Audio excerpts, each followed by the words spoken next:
சிறகடிக்கும் ஆசை சீரியலில் வந்து பார்த்தீங்கன்னா, அருண் சீதாவை தொடர்பு கொள்ள முயற்சி செய்து போன் செய்கிறார். ஆனால் அந்த அழைப்பை சீதாவின் அம்மா எடுத்து பேசுகிறார். அருணிடம் கடும் கோபத்தில் பேசும் அவர், என் மகளை இப்படி கஷ்டப்படுத்த உங்களுக்கு எப்படி மனசு வந்தது என்று கேள்வி கேட்கிறார். அதோடு மீனாவை முத்து எவ்வளவு அன்பாக பார்த்து கொள்கிறார். அதே போல நீங்களும் இருந்திருக்க வேண்டாமா என்று முத்துவை புகழ்ந்து அருணை ஒப்பிட்டு பேசுகிறார். சந்திராவின் இந்த வார்த்தைகள் அருணை மிகவும் பாதிக்கிறது. மனவேதனையுடன் போனை கட் பண்ணிவிட்டு சீதாவின் போட்டோவை பார்த்து கொண்டே ஒரு நாள் நீயே என்னிடம் திரும்பி வருவ அப்படின்ற நம்பிக்கையில் இருக்கிறார் அருண். மறுபுறம் சீதாவும் அருணை பற்றியே சிந்திக்கிறார். அருண் உண்மையிலேயே நல்ல மனிதர். சில சூழ்நிலைகளால் தான் மாறிவிட்டார்.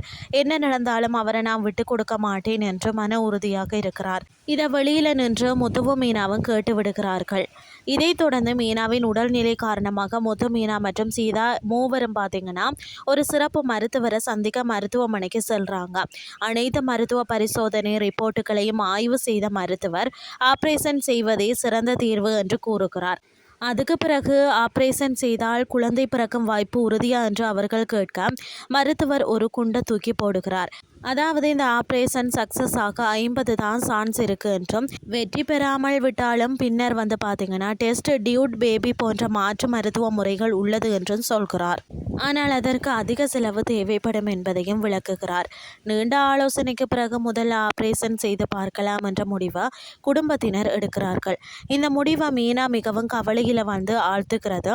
மறுநாள் மீனாவின் ஆப்ரேஷன் வெற்றிகரமாக முடிந்து எந்த பிரச்சனையும் வரக்கூடாது என்ற வேண்டுதலுடன் முத்து தனது நண்பர்களுடன் சேர்ந்து பொதுமக்களுக்கு நீர்மோர் வழங்கும் சேவையில் ஈடுபடுகிறார்.